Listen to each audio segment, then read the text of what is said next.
maybe Ric Flair's goodwill to the fans with all his extracurricular garbage has finally worn thin on the fans, and they're taking it out on her.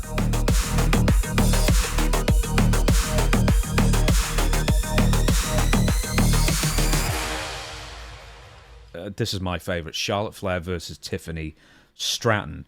You watched this on Friday with Smackdown because you review with Vince Russo, Raw and Smackdown. But also, I made you watch it again just before we started. I've written a ton of notes of what happens here, but a bit of preamble. A couple of weeks earlier, Charlotte and Tiffany had done almost like, the old WWF Superstar style head-to-heads where, basically they're in the same rooms next door to each other, but they're on screens, like via satellite kind of thing. And Charlotte basically ruined it. Dutch said, that was probably live, but I wouldn't have even aired it. It was that bad. Where Charlotte Flair basically seemed to go off script, talk over Tiffany all the time, and Tiffany, being obviously the younger, less experienced, was trying to stay on track, and it didn't benefit her. It didn't really benefit anyone. And then the brain trust at WWE decided, well, if that didn't work well, how about if we get them both in the ring together, live on SmackDown? That can't go wrong. And then it went really wrong. So, Stevie, what happened? What went wrong? Whoever booked this segment, that's what went wrong. Fire that person who thought, like you said, unless it's a rib. I don't know. I think they're throwing these girls out there to kind of fail in different ways leading up to that. Now, you've said you're interested in seeing this match after this promo. A lot of people have said that, and they've all said it for the exact wrong reasons of why they want to watch the match, because the split screen UFC style ESPN presentation thing was a cluster, was awful, and this somehow topped it to the point where this is wrestle crap. This is really, really bad. I knew from the end, first of all, Charlotte's face before Tiffany Stratton's music even hit. I'm like, this isn't going to be good. Charlotte has a way, this is what I'm saying during the whole segment, I'll repeat this. Charlotte has a way of trying to come off as if she's not selling something or not reacting or something's not affecting her. But her face says it's affecting her 10 times worse than anyone else. Like she's selling by not selling. I don't know what it is. The smile, the 1,000-yard stare off to the whatever direction, and just the smirk of whatever, and then just the cadence of talking, and just she smiles nonstop no matter. Her face did not change. Insert your joke right there, but I'm saying her facial expression did not change one bit. The smile, the smirk, the no sell, and then burying her and saying she's a charity case, all the wrong things to going into a match of burying your opponent. And what the office might see, I'm going to get to Tiffany in a second, what the office might see if they have somewhat of a lost confidence in Charlotte Flair, which it seems like they do a little bit. They're going to put over Tiffany Stratton. So now you just buried a girl, called her a charity case, called her an imitator of you, a copycat, a doppelganger, an imitator, whatever she called her. Well, that carbon copy, that lesser whatever version of yourself just beat you clean. So what are you now? And Tiffany Stratton. Oh, go ahead. I was going to say, I don't see it that way. I think they're going to go forward with the plan to just continually give Charlotte world title run so she eventually, overshadows her father, Ric Flair, to 17 or whatever the made up, 16 plus, whatever the made up number is, world title wins, because that has been a story that's boiled for 10 years now. I'm sorry. She has the amount of heat that Roman Reigns had at that Royal Rumble where him and Rock were standing in the ring and they were shoving that dude down everybody's throat. There's got to be a part of Charlotte inside her that can get over in the same way Roman Reigns did when you finally let him be himself. This feels too manufactured on both sides, too manufactured. You know what'd be cool? We could put them in there. They're two of the similar, and they dress exactly alike for this segment. Now, if there's psychology or a metaphor, clue me in on it. Clue me in on she's trying to get in her head, or she saw her dress this, so she went out and bought that outfit and ran back and changed. Give me something, right? It was just two blondes, two same exact outfits, two of the same type of promos, where Charlotte was bad in one way. Tiffany was bad because her inexperience, her nervousness, especially pacing back and forth, the hair, talking and waiting for people to react. And I'm the WWE Women's World screaming out that you're not looking at the person that you hate. They turned their backs on each other so much. I was like, somebody, like, hey, Bad News Barrett, jump both of them, beat them up. Somebody jump somebody, because you're turning. His face was, zoom in on his face.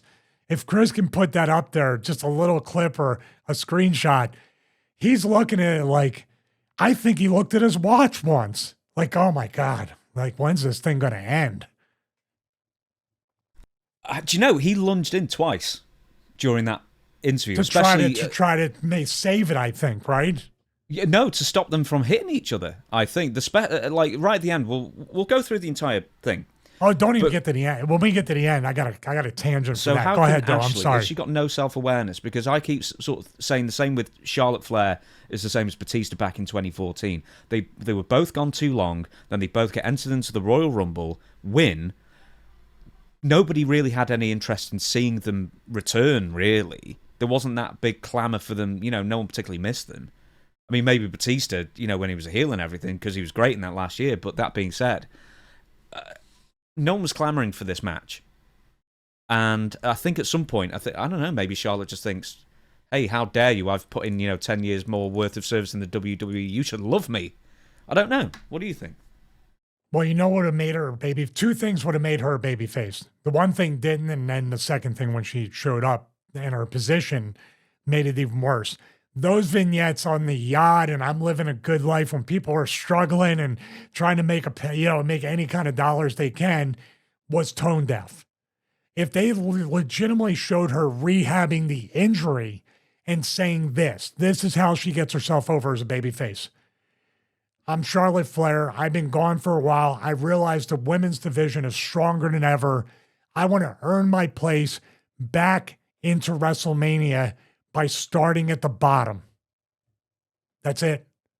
And Tiffany Stratton could have been the heel by saying, that's right, you have to work your way from the bottom up to me at WrestleMania.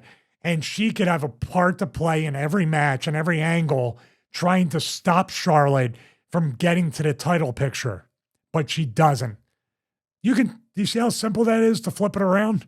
Mm-hmm. But the vignettes, that's where people went, who does this girl think she is? Better than me? That's the thing. Instead of saying, look at me be a legitimate athlete, rehabbing a knee injury, working hard, and letting you know I'm going to re-earn everything I had in the past. I know I'm at the bottom. That way you exceed expectations. What they did was, they literally did exactly what they did. There's a big thing back and forth about the Nepo baby thing, which I can't believe they said it right. I stumbled over it just thinking about it. She admitted to being the best case of nepotism. So if you think you're a babyface after all that, and just speculation, maybe Ric Flair's goodwill to the fans with all his extracurricular garbage has finally worn thin on the fans, and they're taking it out on her. Because think about it. They booed when she mentioned Ric Flair. Yeah. Yeah. I think Nepo Baby was scripted. I think when Charlotte decided to go, Nepo Queen, I'm the best Nepo Baby, was definitely not scripted. But we're still getting ahead of ourselves. Did you mute the volume when she did it in that tone? It was like the Melina scream. Yeah, I know. So anyway, Charlotte's trying to get on the crowd's good side. They boo her. She said, that is power. This is power. Which meant absolutely nothing. I don't know why she even said that. People power, everybody. Oh, yeah. People That power. must be Laurinaitis. You see, if she wanted to be more popular, she needs to attach herself with John Laurinaitis. And then Tiffany says, when Charlotte is being booed, that she will never win over the fans. And then she says, this is power. So she's immediately mocking her straight away there, which I've got a feeling wasn't in the script. Charlotte tries to win once again, wins over the fans, but they boo her so loudly. It seems like it goes on for days, this booing. Do you think it was piped in? It sounded oddly That's like a Dominic's good point. boos. Dominic's boos are gone. These boos are here now. That's a good point. It did seem to ratchet up like a bit, like almost someone turning a dial a bit like It that. didn't feel it? organic. It felt like you can't have sustained boos for this long. She must have been booed that loudly though, She because was she wouldn't have booed, just said. but they turned it up, or they had some sweetening. That's what and this, that's just my thought, because it sounded artificially long. That maybe they started booing, but they kept the boo soundtrack going way too long. Tiffany says, well, basically, Charlotte says after a minute and a half or whatever this is, you have the last word, and just stops, gives up. Tiffany then says at the same age, Charlotte was drinking alone in her dad's basement, failing to be a volleyball player, I think she says, but I think she meant gymnast. WWE, Tiffany's WWE World Champion. And then she tries to say that Charlotte isn't the queen of shit, but then Charlotte talks over the go home line and starts mocking Tiffany's voice, and it's like, no one can tell me that was in the script. No one can tell me that was formatted.